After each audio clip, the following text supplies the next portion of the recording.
Good afternoon, everybody. My name is Maria Warden, Vice President of Federal and State Policy from INACOL.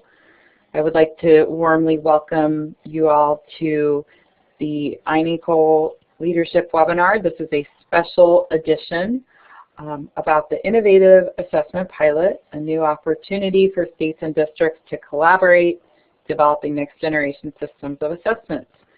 And I'm very pleased to be joined today by Scott Marion of the Center for Assessment. And we've also invited Don Peasley, who is a program manager with the Innovative Assessment Pilot at the U.S. Department of Education. He has agreed to be present among our participants today and answer questions about this opportunity. And if you are just joining us, please note that on the left-hand side of your screen, you've got a text chat box. And we do encourage you to introduce yourselves at this time. Just let us know where you're from. And also, if you have any questions, feel free to put those in right now or put questions in as they come up. We have some national experts on this topic here today. And so this is an opportunity for you to ask questions and get some answers to them. So please do feel free to ask any questions throughout the webinar. And just so you know, this webinar is being recorded, and so if you have to leave us early or if you want to pass this along to a friend or colleague, know that this will be emailed to registered participants and also available at inacol.org after the webinar. And we do encourage you to tweet if you're on Twitter. You can use the hashtag RethinkAssessment and @NACOL. But if you do have a question, do put it in the chat box because I will not be monitoring Twitter during the webinar.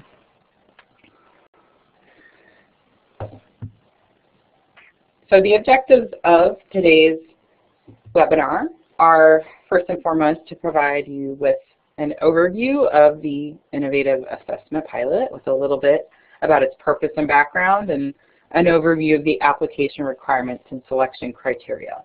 As I mentioned, you'll also have an opportunity to ask questions of Donald Peasley at the Office of Elementary and Secondary Education at the U.S. Department of Education, who is in our audience today and has kindly made himself available to answer questions.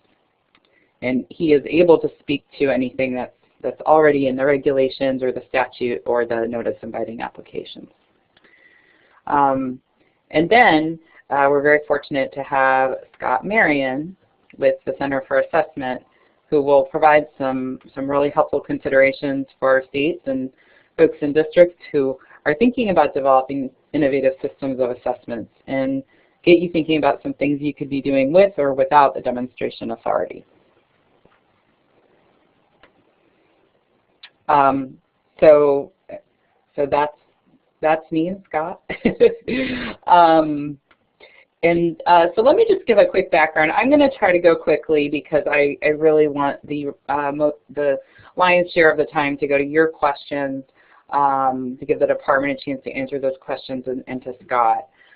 But I just want to back up and give a little history on this program for those of you who may not be familiar with it. So the Innovative Assessment Pilot was included in the last reauthorization of the Elementary and Secondary Education Act, which was completed in late 2015 and is now being implemented in states. The Department of Education is, as we speak, approving the last set of applications in state plans for implementation in the fall. But just a few years ago, in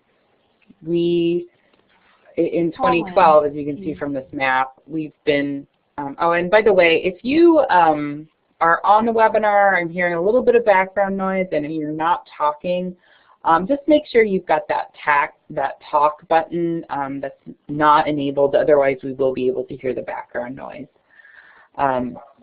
So INACOL has been tracking and supporting local and state stakeholders that have been working to advance student-centered learning. in state policy. And starting in 2012, we did begin to track the policy advances that states were making in this area. As you can see, in 2012, without getting into too much detail here, the red is advanced, green is developing, yellow is emerging, and then that sort of gray shading indicates a state belongs to the Innovation Lab Network at the Council of Chief State School Officers. White indicates no policy. So this is where we were in 2012. You can see how many states are not shaded in. This is where we were in 2016. So you can see a lot more states have yellow, green, more states have moved into the advanced category.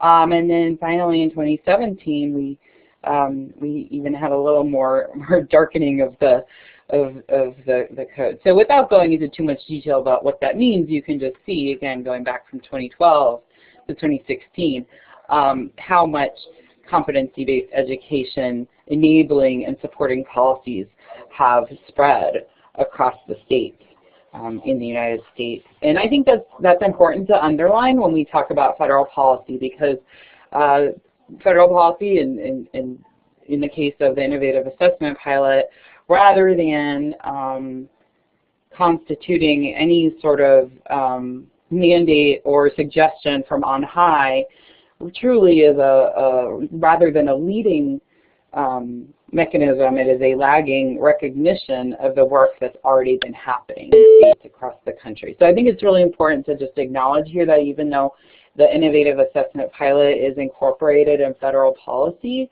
that this work is truly local and state-led. And it's something that states and local districts have been clamoring for a long time, to have greater flexibility, not just around assessment, but in accountability, in teacher quality, to better align systems to personalized competency-based learning models. What is competency-based education? In case you're not familiar with this concept, we use a 5-part working definition that was originated by experts in the field and continues to be sort of refined today. But the 5-part working definition that we use and that states are using is: students advance upon demonstrated mastery. Competencies include explicit, measurable, transferable learning objectives that empower students. Assessment is meaningful and a positive learning experience for students. Students receive timely, differentiated support based on their individual learning needs. And learning outcomes emphasize competencies that include application and creation of knowledge, along with the development of important skills and dispositions. So, as I mentioned, states have been working for some time to incorporate support and enabling policies for competency-based education long before ESSA was passed and the Innovative Assessment Pilot was established. So some entry points that states were using and continue to use today are reflected in this graphic. So some states getting started might establish innovation zones, establish task forces on competency-based education, provide credit flexibility, establish pilot programs, enable multiple pathways for students to reach competency.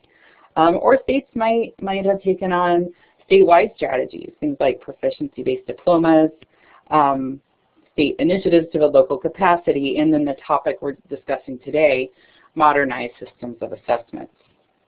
And as you may know, even before ESSA passed, one state, New Hampshire, was able to get a waiver from the U.S. Department of Education to pilot innovative systems of assessments in a subset of local districts. And then you have a few states that have a more comprehensive approach to advancing competency-based education. With the passage of ESSA, states had, in addition to these opportunities that I just discussed, they also had new opportunities. They had the opportunity to rethink accountability for continuous improvement.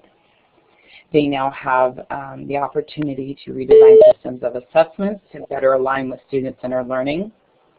And they also have the opportunity now to transform systems to build capacity amongst teachers and leaders.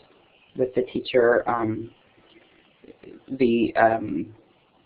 quality definition requirement going away.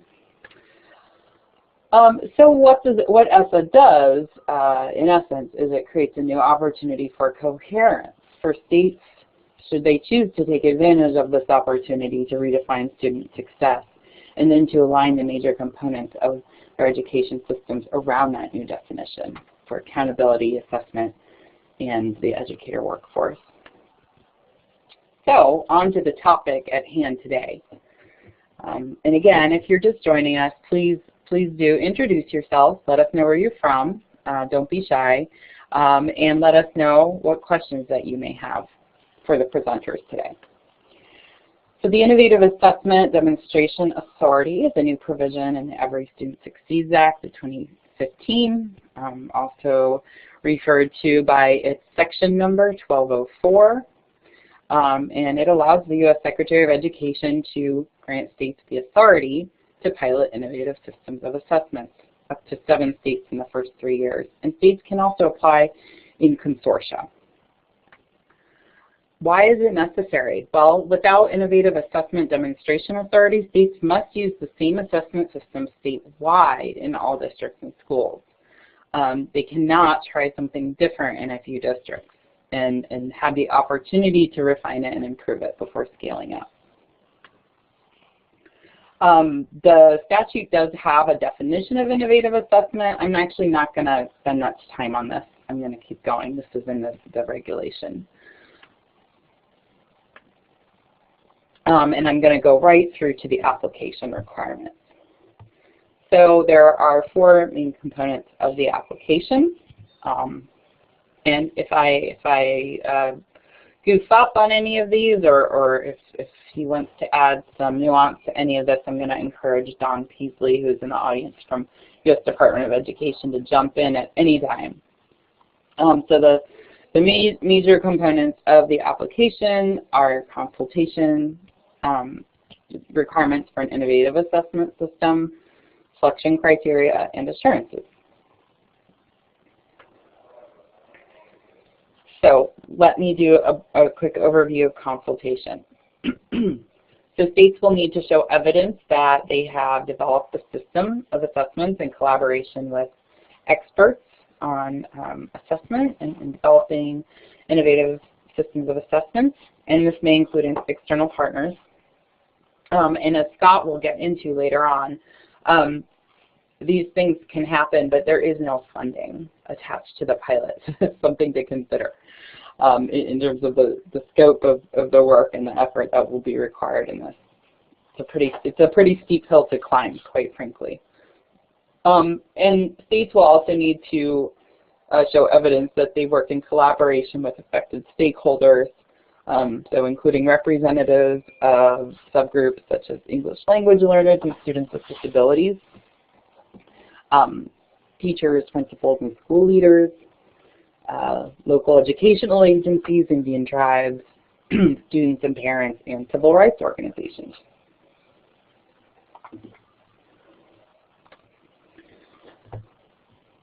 The next component of the notice inviting application, and if I didn't say this before, I have a slide in at the end.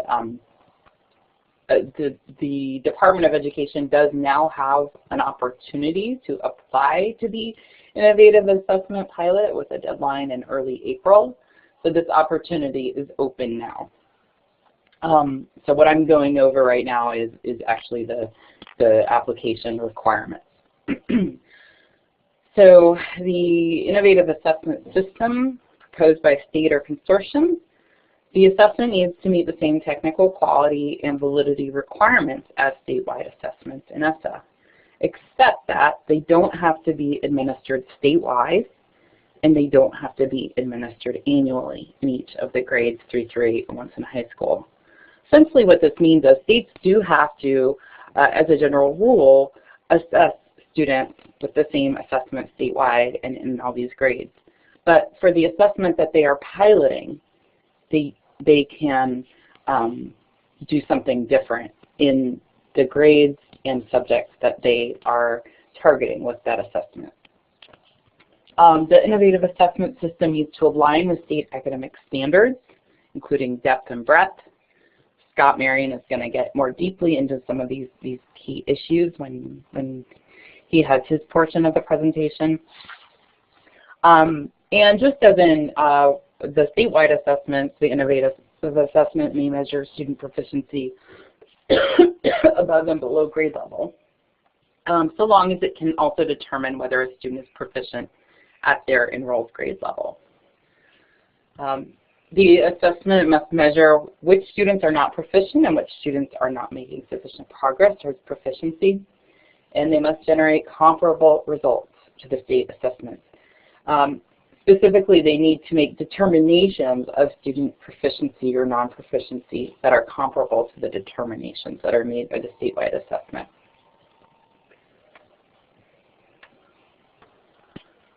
They also must provide for participation of all students, including English language learners, students with disability. They need to be accessible to all students, incorporating principles of universal design for learning. And they need to provide appropriate accommodations to students with an IEP, students with disabilities. And just as with the statewide, they need to assess at least 95% of students, all students and within each subgroup. And then finally, with the requirements of the innovative assessment system, because this is about assessments that are ultimately used for accountability purposes in the statewide accountability system. So they do need to generate an annual summative determination of achievement for each student in a participating school. It needs to be aligned to the state academic standards. It needs to be disaggregated by subgroup, just as with the statewide assessment. And it needs to be unbiased, rational, and consistent determination of progress towards state's long-term goals, comparable to statewide assessment determinations. As for the selection criteria, there are a total of 110 points that an application can earn. This is assuming that the application already meets the requirements.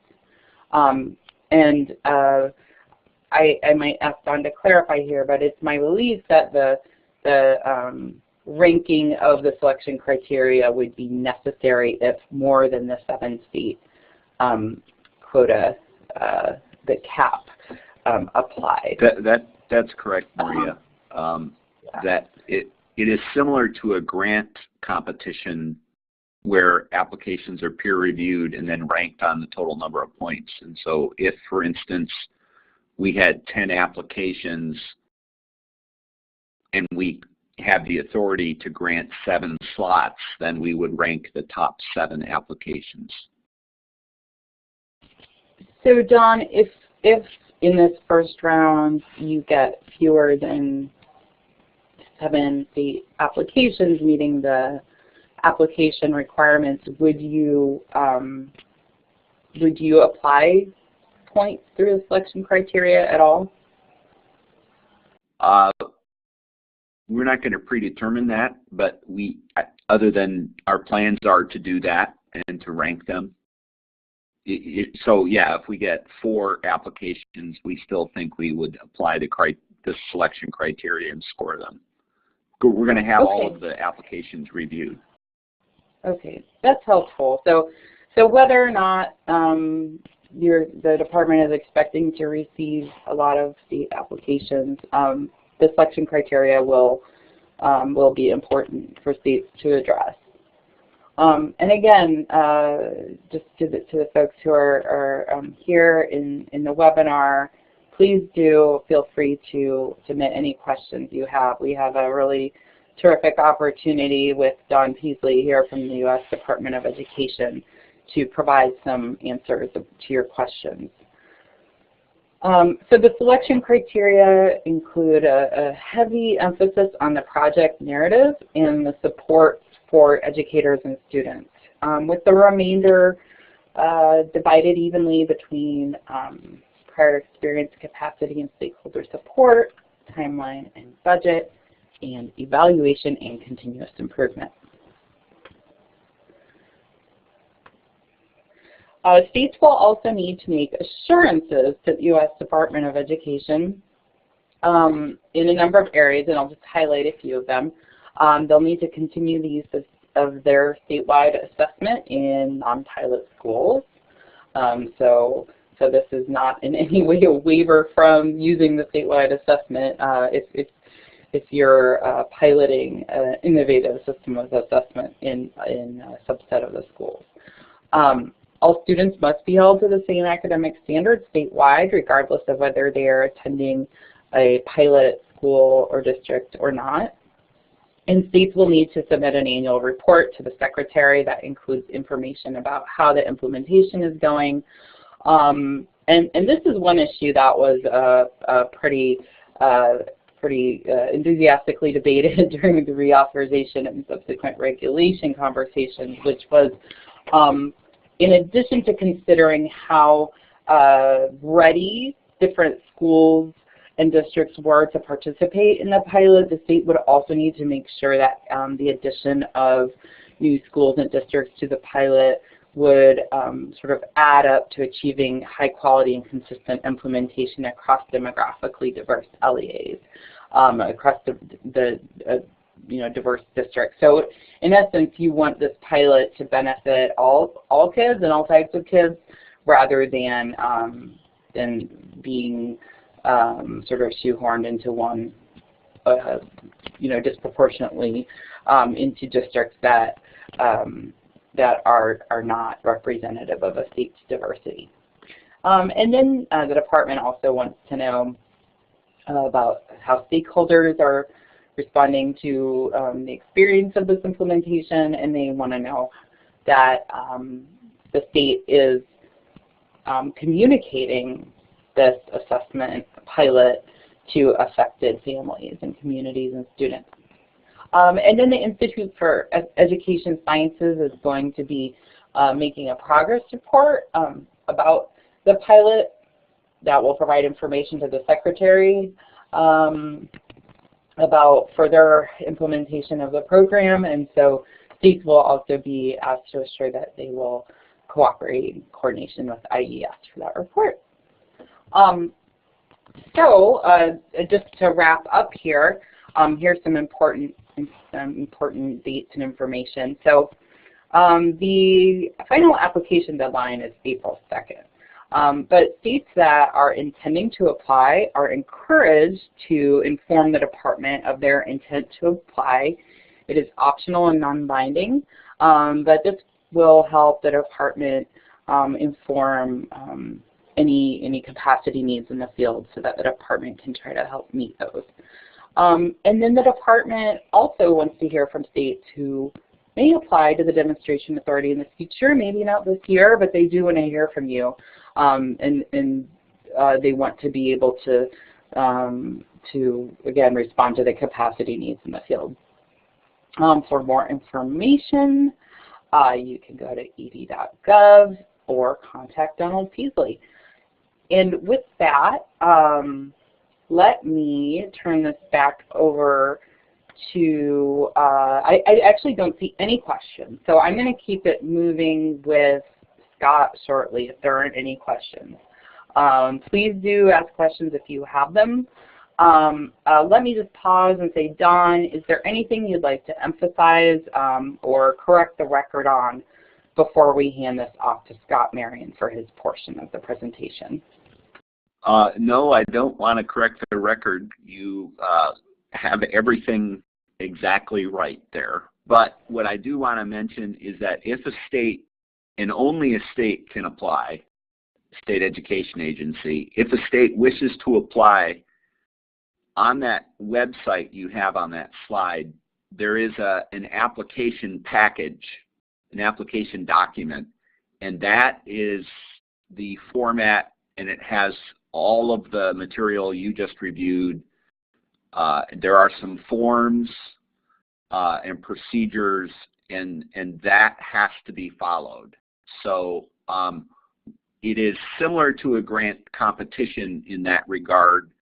It's obviously different from a grant competition in that there's no financial awards that are made, but in many other ways, it's very restrictive in the way that the application requirements are set out. So it is important to access that information and, as you mentioned, pay attention to all of those criteria if you choose to prepare an application. Thank you. And Don, could I also ask you perhaps to comment on this note about wanting to hear from states who may apply in the future?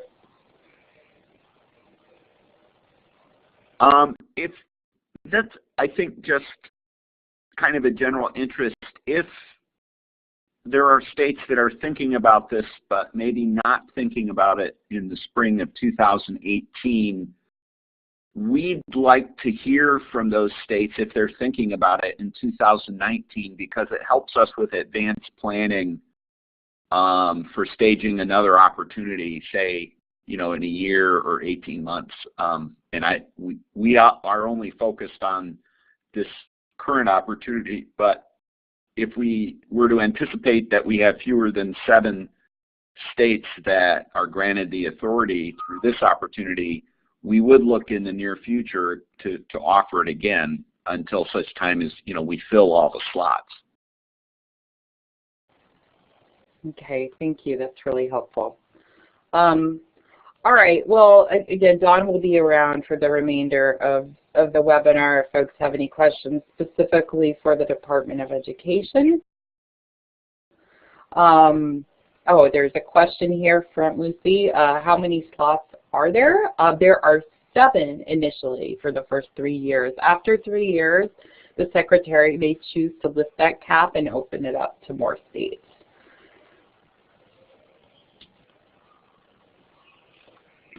We have another question here from Keith. Can a district in a state that chooses not to apply join a consortia from another state? I'm going to let Don handle that one. As the statute and regulations are written, the answer to that would be no. The authority is granted to a state education agency, not to a district. So only state education agencies may apply for the authority. Great. Thank you for those great questions, and please keep them coming. All right. At this point, let me turn the mic over to Scott Marion. Oh, and here are some resources. Just go to inacol.org, and we have a number of briefs and reports that you can check out on this topic.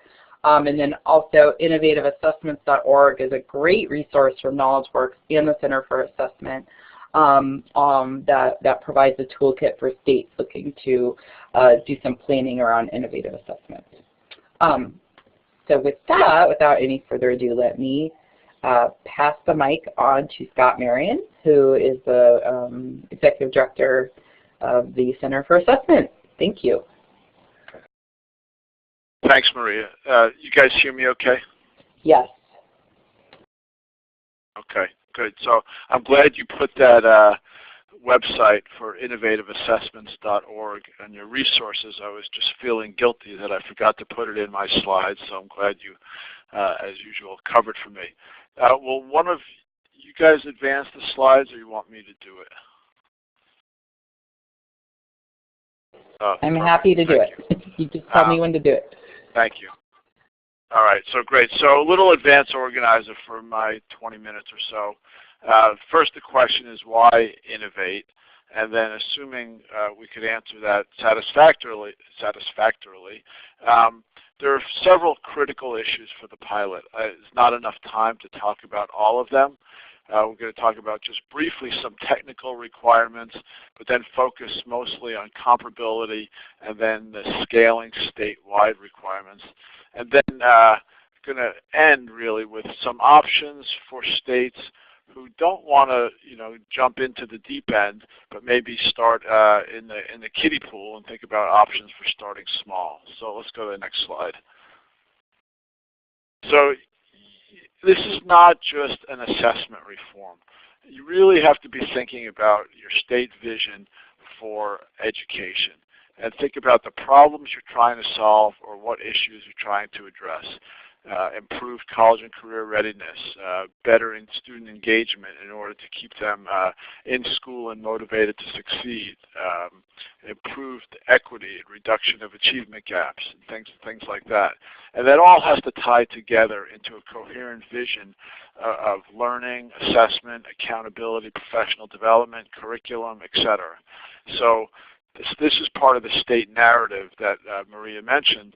This needs to be part of your application. It can't just be, we want to change assessments because we don't like the old ones. It has to fit with what you're trying to do in your state. So let's go to the next ones. And so a theory of action is a very helpful way to articulate your vision and hypothesize how things will work together in your system. And the theory of action serves as an important roadmap for design, but it also, because the theory of action and the links among the various components of a theory of action are really testable hypotheses, a theory of action also serves as a framework for evaluation. That way, if things aren't working as intended, you don't have to scrap the whole system and start from scratch, but the theory of action will help you uncover potentially weak links or where things are not working as intended. And I have an example on the next slide of a pretty simple theory of action. And so this is, ultimately we want student learning to improve. And this is just an example theory of action. But we're going to have, we're going to say that schools are structured to create opportunities for adult and student personalized learning. We're going to provide balanced assessment results that we hopefully will yield useful information. And then we move further along, and we hope that educator practices and student engagement improve. And that hopefully leads to improved student learning. The assessment results are used to help guide that student improvement and educator practices. And then the pilot successfully, because we're getting success in the pilot districts, that the pilot successfully expands. That's faster than you'll ever do a theory of action, but it's something that requires time. I'm getting some echo there. Must be off mute. Who shouldn't be. So let's go to the next slide.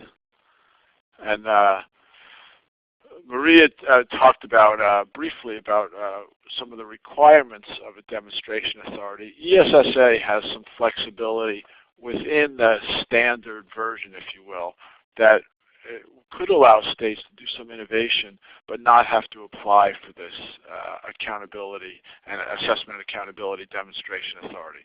I modified a nice graphic that Jenny Poon, who's now at the Center for Innovation and Education, created when she was back at CCSSO. And I think one of the key things, first of all, is that green box. Will the assessment system be used in a subset of districts? If that's a no, then you likely do not need to apply for the demonstration authority. In other words, if you're planning to use whatever innovation you're working on in all districts, then you likely do not need, there could be cases where you would participate in the demonstration authority, but in most cases you don't need to.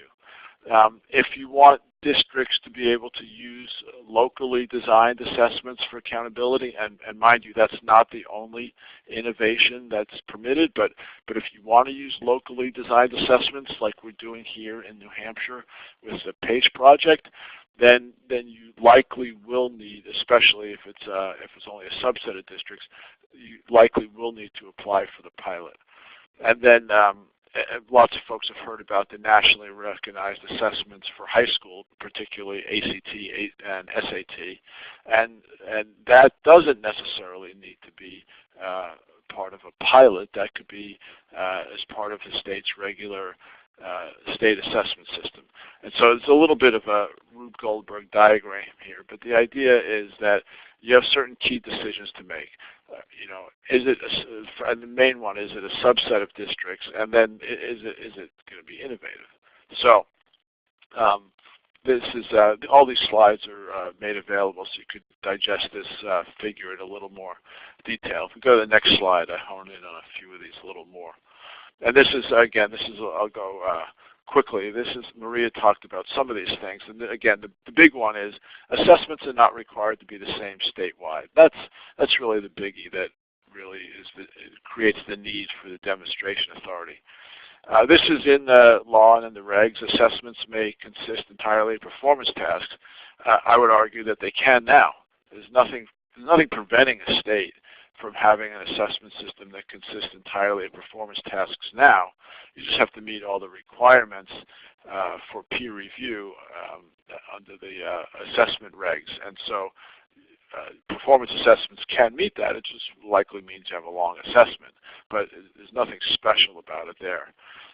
But this one is a biggie. This assessments can be given when students are ready. Some states are doing something similar now by having very long testing windows, particularly some that use the states that use adaptive tests have, some of them are very long windows, and they allow some students to test very early in the year, and they just bank those scores, if you will. But in a competency-based framework, like Maria was talking about earlier, you have the idea that students will test when they're ready and demonstrate mastery when they're ready, and the pilot opens up that flexibility. So that's a lot of the opportunities. If we shift to some of the guardrails on the next slide, and some of these guardrails represent pretty substantial fences, if you will, or hurdles. And so the assessment quality is sort of the first major guardrail. The system has to be comprised of high quality assessments, and ultimately have to be able to meet, eventually, have to meet the same peer review requirements, the standards and assessment guidance that the general assessments have to meet. That's a biggie. The comparability one is one that, depending on how innovative you're planning on being, is a pretty high bar.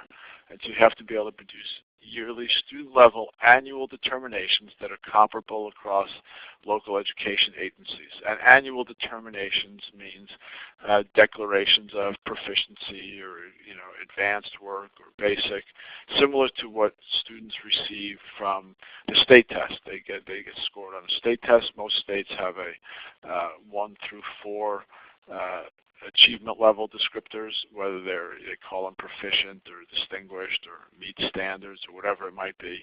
Some have 5 levels of determinations, but most have 4. And so you have to be able to produce results from your innovative assessment system that are comparable across the LEAs within the pilot, as well as between the pilot and non-pilot districts. Scaling statewide, if you asked me what I thought was the biggest challenge to this innovative assessment system, it would likely be this bullet, scaling statewide, because there's a sort of a fundamental contradiction I'm going to talk about shortly in how challenging that is. And then the demographic similarity is when you do your pilot, you can't just pick out your high-flying schools and say, we're testing out the pilot there. Now, the good thing, those of you who've been involved in school reform, you probably know that the most successful districts under your current system are not the ones generally rushing into this kind of pilot, because they've already got the other system figured out and they're pretty happy with that, and they're going to keep doing it. So the demographic similarity one hasn't proved to be much of a challenge in the states where we've been working. It's easy to get districts that are representative of the full state population. Let's go to the next slide.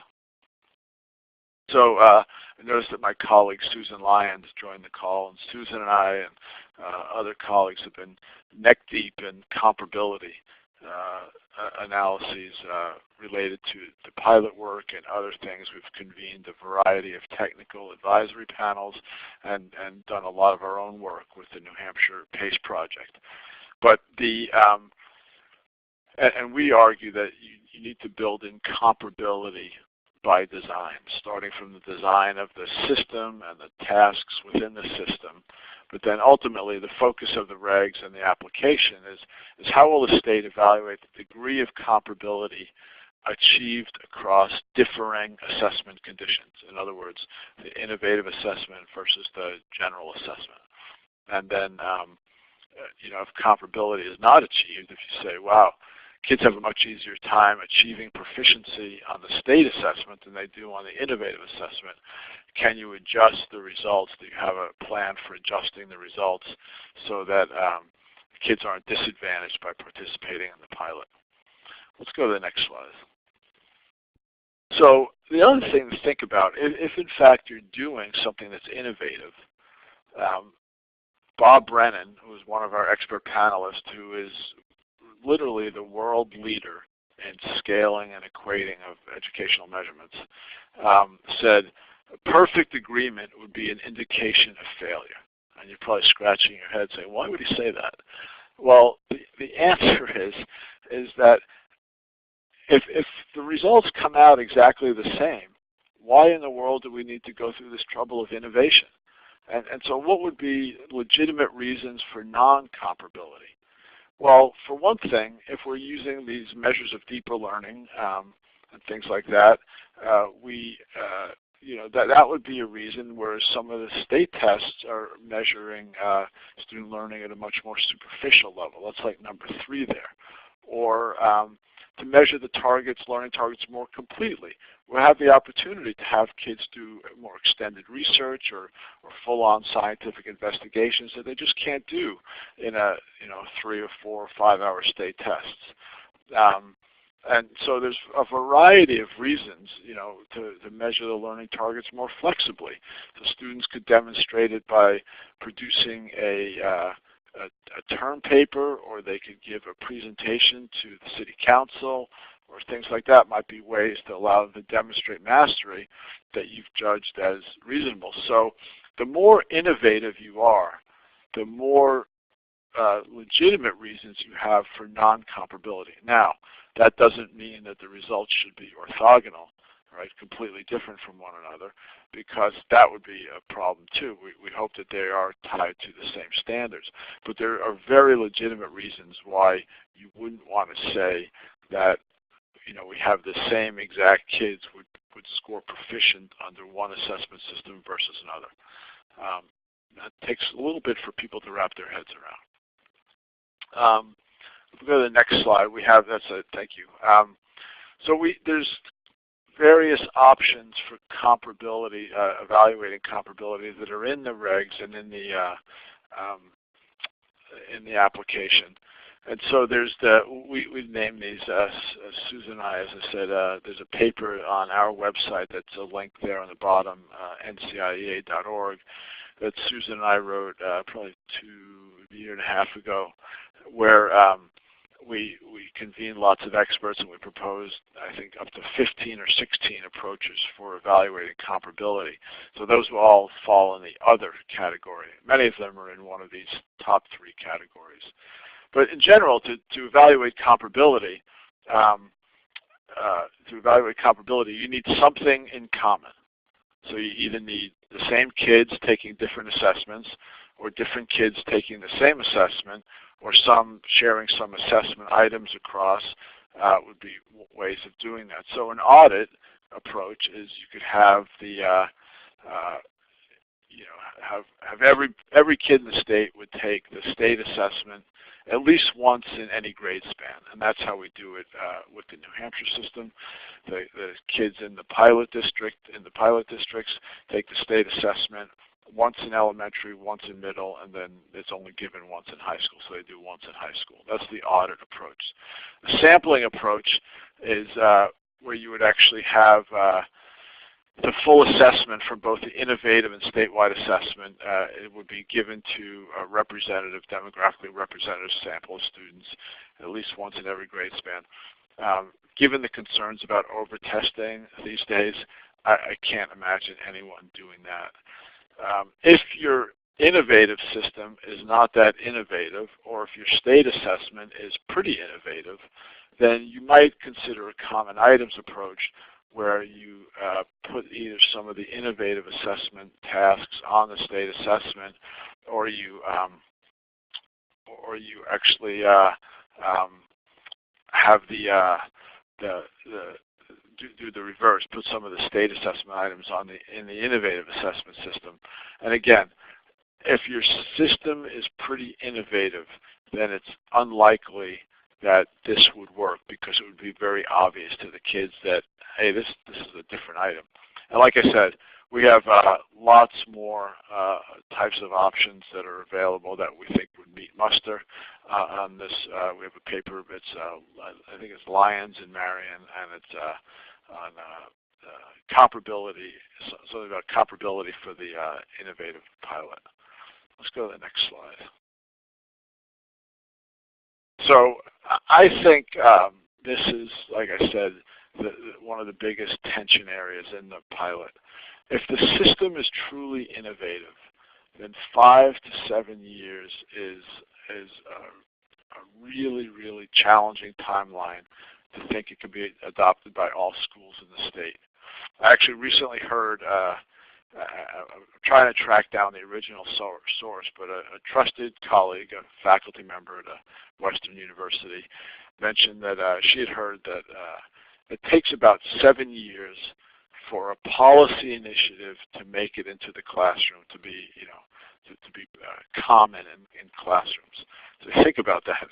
We change state chiefs every 2 or 3 years, it seems like, and so that's a long time. But if something is really innovative, getting it well entrenched in classrooms in 7 years would be really impressive. So if you're very innovative, then you are, I think, you're facing a threat of truly scaling statewide. So that's something to consider as you design this pilot. How are you going to get there? And we also want, and the application wants, guardrails for districts. So not just every district can sort of apply and plow through, and just to become a part of the club. They have to exhibit some readiness as well. And so unless you're going to force districts in, whether they're ready or not, this is a big hurdle and something that states will have to think about. So let's go to the next slide. So I think one way to deal with this, if you don't feel like you have a full soup to nuts system ready to go, is to narrow the focus of the innovation. I should say that back in 2011, I think it was, maybe 10, when the U.S. Department was considering the initial request for proposals, it was called NIE at the time, for the consortium for Park and Smarter Balance. I was one of the invited experts asked to testify about this, and along with 18 other experts.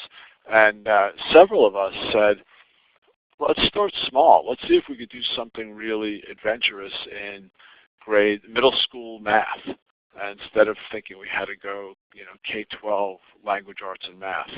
And then we can build out from there. So I think that same strategy could be useful for the pilot. I give a few examples here on the next slide.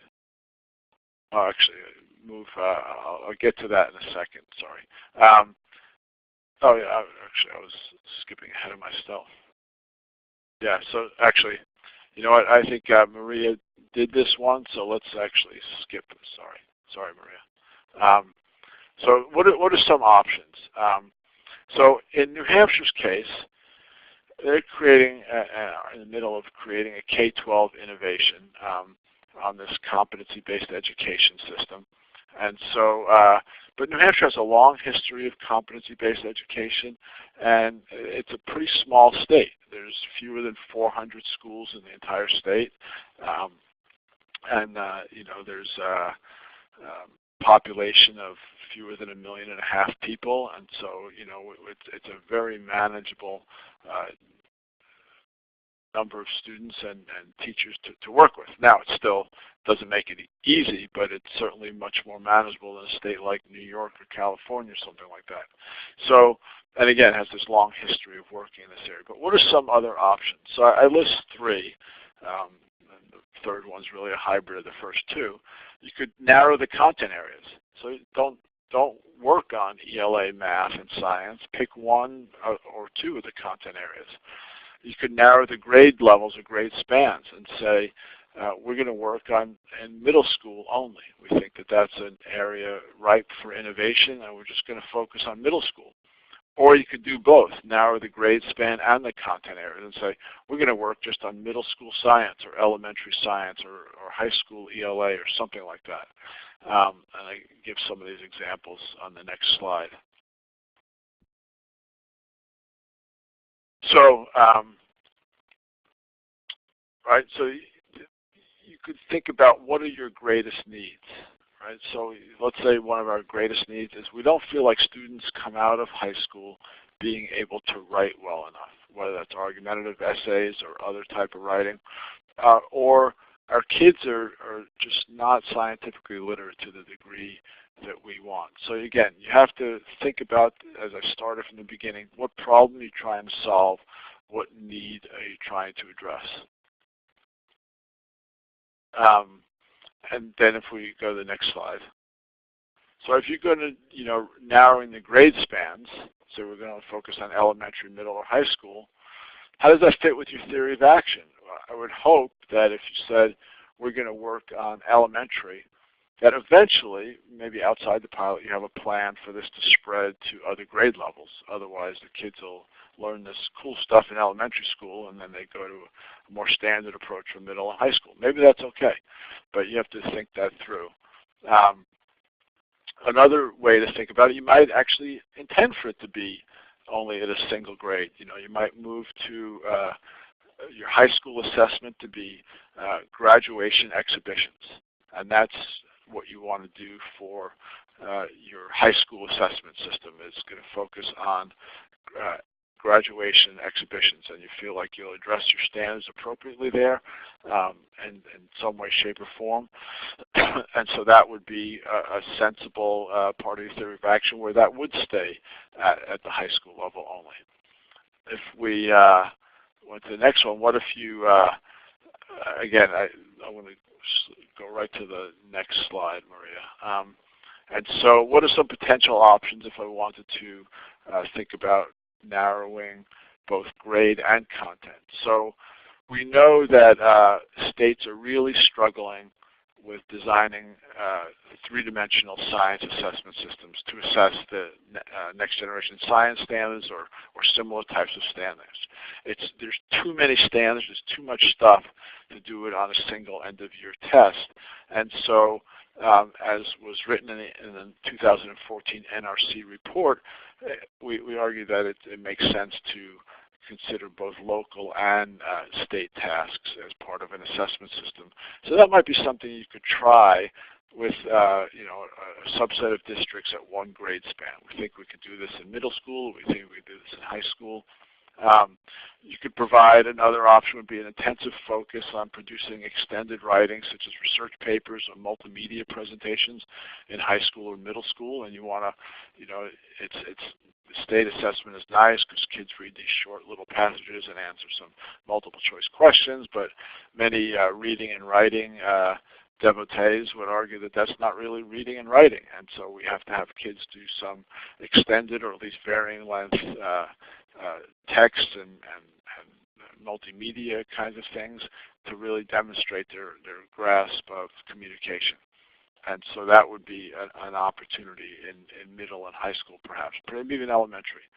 Happen to know that one state is thinking about this third bullet is, we have these, like I said, these short passages on state tests, but if you know that kids are reading certain full-length texts, either classic or not so classic novels or historical fiction or nonfiction at certain grade levels and courses, maybe you actually tie your assessment to those known texts, and so it doesn't become like a IQ test at the state test where you're giving them all the materials right there, but they actually have a chance to digest these texts and then address that with either short or long or both types of questions for them to address. But the reading would be way too long to take place in a single testing window, so you would have that occur during the regular school year. And then perhaps in certain grades you might want to be really adventurous and try an interdisciplinary project-based learning approach and assessment at one grade span. And so as long as you could cover the required standards in the various subjects that were part of that interdisciplinary, math, ELA, and science, or maybe you're just doing it with, you're going to say science is our focus and we'll bring in social studies and writing and things like that, but the real focus for innovation is around science, but we're going to do it in an interdisciplinary way. That's an opportunity as well. I'm curious to know if any of you have been thinking of any other types of ways of narrowing down by focusing the pilot at a grade level or a content area. And you could add to the chat box if you have some great ideas. I promise to steal them if they're good. And just a couple more slides and I'll be done. So it is a little bit like Sisyphus pushing that boulder up the hill. These truly innovative pilots require more work for local districts. It's pretty easy just to sit your kids down, have them take the state test. But it's a way to build educator capacity, both for learning and assessment, in ways that I rarely see. And it's a way to actually build some shared trust among the state and districts by building in these reciprocal accountability pieces. Let's go to the next one. I know we're running out of time. There's always challenges. We're never short of challenges.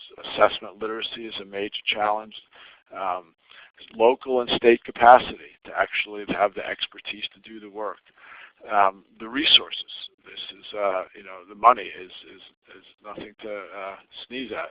And again, this is sort of like, as Don used, it's sort of like a grant in the way that they're determining which 7 could get in, but it's like a grant with no money. So it's an opportunity with no money, so you have to provide the money. Being clear within your state about expectations of communications and maintaining political will is pretty challenging.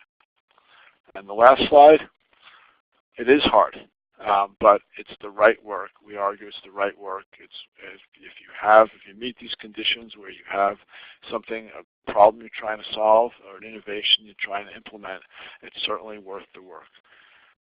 Sorry for running a little long there, Maria, but I'll turn it back to you. Yeah, that was absolutely fantastic, Scott, and it was a lot of information, which is I imagine why we haven't gotten a lot of questions. That said, if anyone has a final question, we have 2 minutes left. Otherwise, this is how you contact Scott, Marion at nciea.org.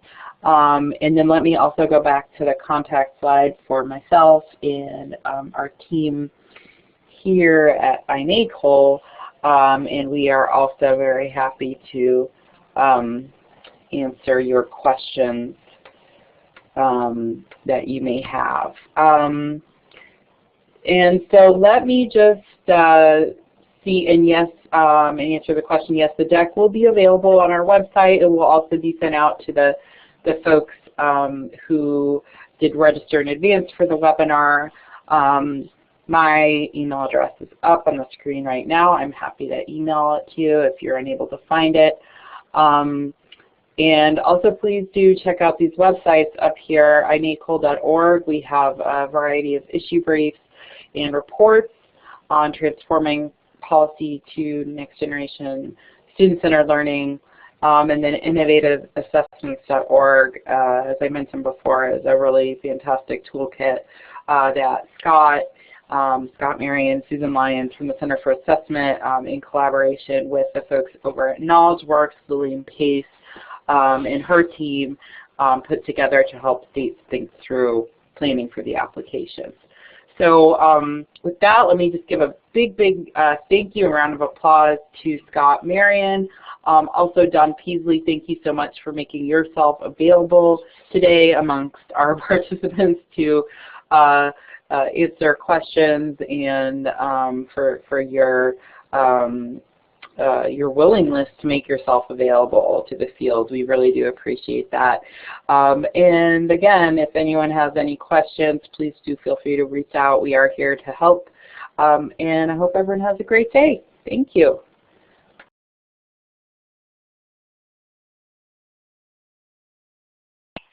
Thanks.